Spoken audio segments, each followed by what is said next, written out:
Good morning, children. So in the before class, I explained about the animal tissues.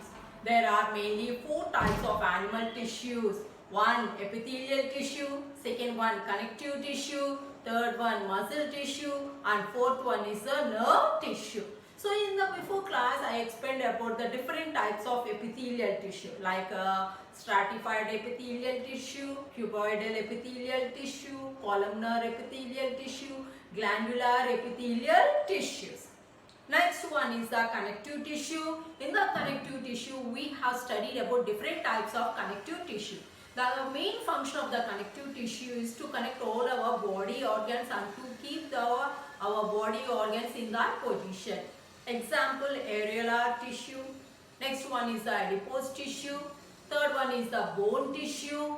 Fourth one is the tendon. Next one is the ligament and cartilage, and last one is the blood. Blood is also known as a fluid connective tissue. It will move throughout our body and supplies the food material and other things to whatever the requirements are needed for our body. And now come to the third type of tissue, that is the muscle tissue. These are the three types of muscle tissues. One, stratified muscle tissue. Second one, striated muscles, non-striated muscles, cardiac muscles. Striated muscles, non-striated muscles, cardiac muscles. Striated muscles, having the striations on the body. These dark and light stripes are known as striations. The dark and light lines you can find on the muscle. So these type of banded structures are known as striated muscles. Striated muscles are also having another name called skeletal muscles. Why they are called as skeletal muscles means they are attached to the skeletal part of our body. They are attached to the skeletal part of our body. And what is the main function of the striated muscles means they are helpful in the movement of our limbs. Limbs means your hands and legs. We are able to move these hands and legs means only because of the presence of these striated muscles. Because of striated muscles. What is the shape of the striated muscles? They are long, cylindrical, without any branching. There is no branching. Only you can find the straight, long muscles. And they are having many nucleus. That is a striated muscle. Non-striated muscles. These are spindle form. These are in the form of, this shape is known as spindle shape. Only a single nucleus is found in these muscles. And where you can find these non-striated muscles means in the organs which will be doing that work. Means continuously which are working, like our digestive system, excretory system, reproductive system. There these non-striated muscles are present. These non-striated muscles are also known as smooth muscles. These are also known as smooth muscles. And these are present, these are having another name, that is involuntary muscles. They doesn't work according to our will.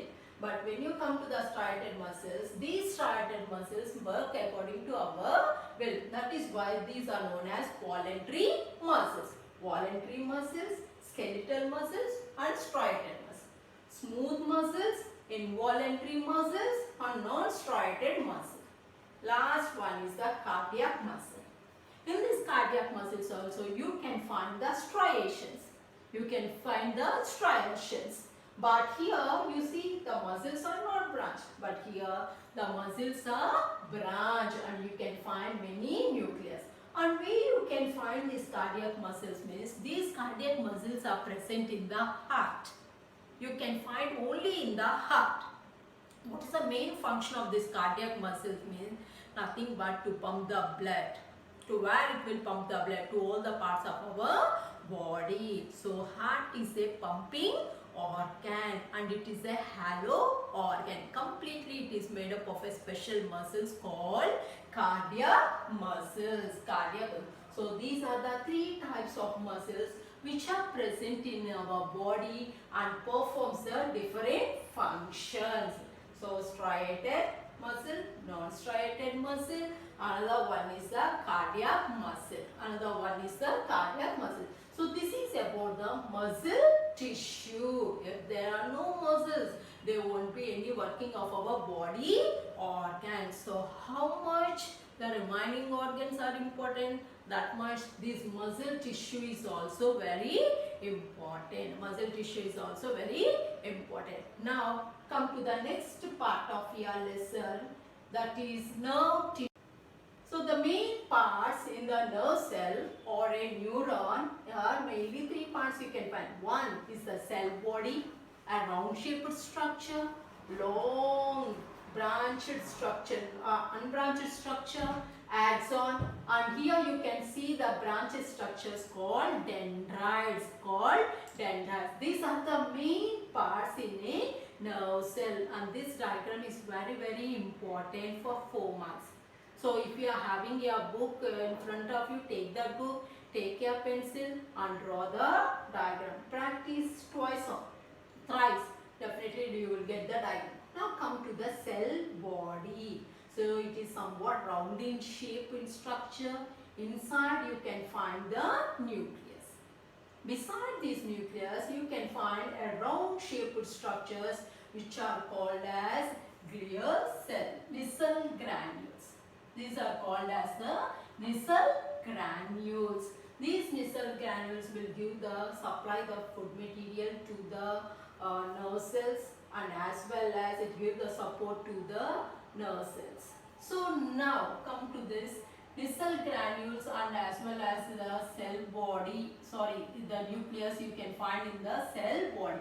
Outside this cell body you can find again a round shape called Nissan granules. Round shaped structures called Nissan granules. These Nissan granules will give the support to the entire cyton. Cell body is also known as cyton. So it is also called as the head of the nerve cell. Head of the nerve cell. So complete controlling part is nothing but the cyton or otherwise cell body. So a round shaped structure you can find. Inside that you can find the nucleus. Surrounding to the nucleus you can find a round shaped structure called Nissan granules.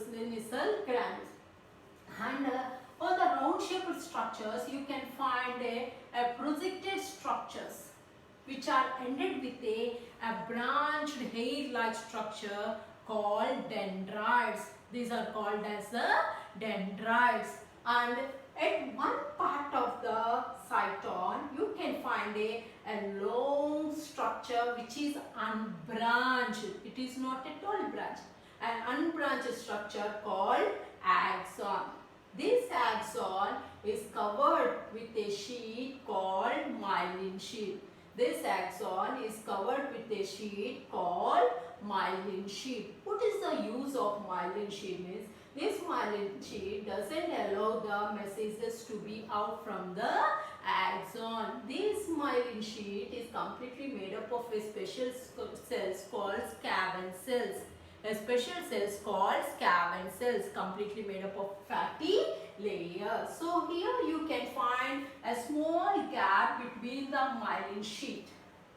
So that is known as nodes of Ranvier. Nodes of Ranvier. A gap in between the myelin sheet you can find, that is known as nodes of Ranvier. And the axon is ended again with a branched structure which is called as the nerve terminal, which is known as the nerve terminal. So what are the main parts in the nerve cell or neuron? Cyton, dendrite and axon.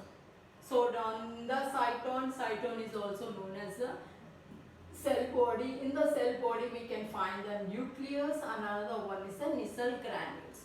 Surrounding to the cell body outside you can find a special cells called glial cells. A special cells called glial cells. And next one is the long part called axon. This long unbranched structure is called as axon. Axon is completely covered with the myelin sheet. In between the myelin sheet you can find a a gap which is known as nodes of French. And last, this axon, once again it is divided into small branches which is called as the nerve terminal.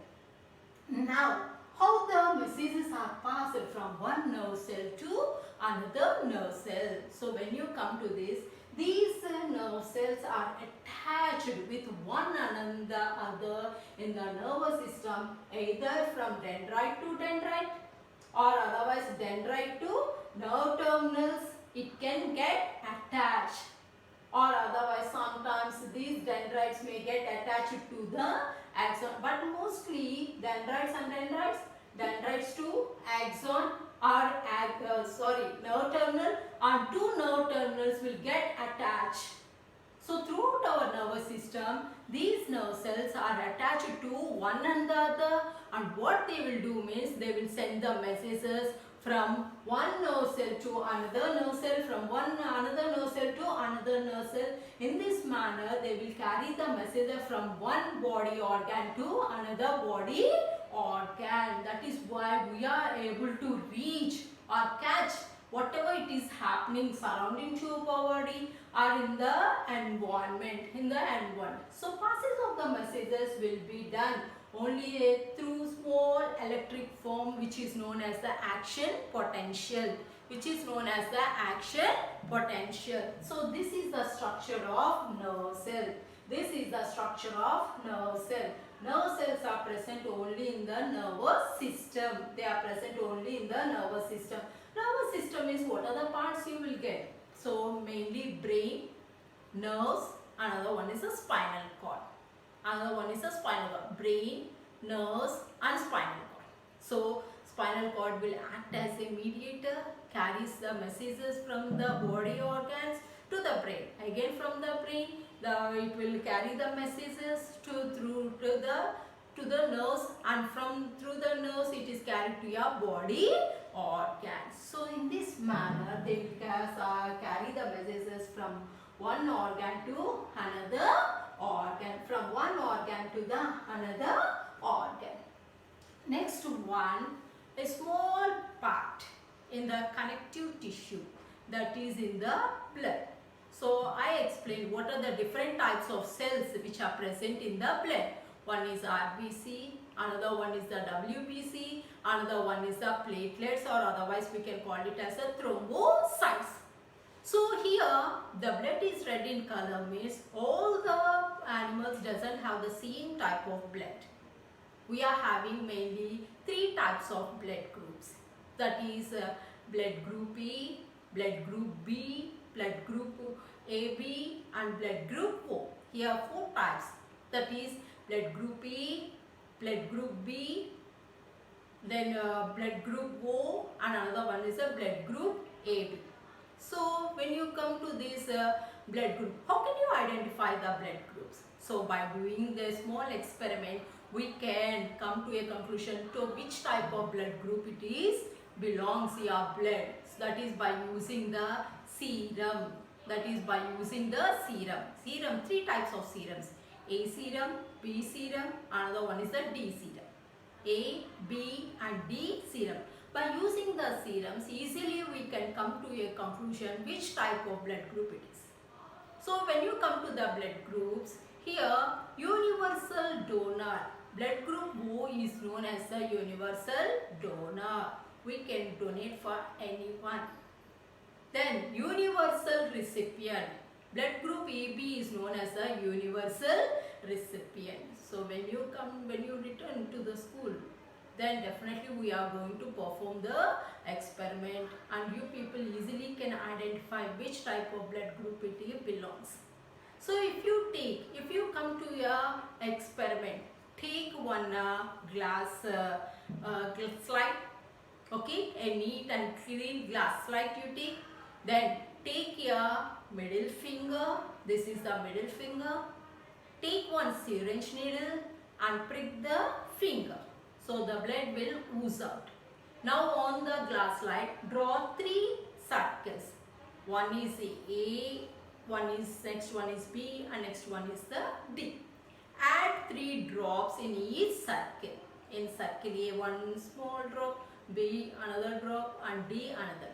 then add corresponding anti-serums. A serum to the B circle B serum and to the D circle D serum. Just you wait and take one toothpick and mix it. If the A circle gets clotted, then it is A blood group. If B circle gets clotted, then it is a B group. If both have been clotted, then it is a AB group. If nothing is clotted, then it belongs to O group. And D serum shows you whether it is a positive or negative. If it is coagulated, then it is a positive. If it is not coagulated, it is a negative. So O negative, A positive, B positive, AB positive. So if it doesn't coagulate, then it is A negative, B negative, AB negative. So this is how you can find your blood group. Okay, so blood is a fluid connective tissue. Blood is a fluid connective tissue.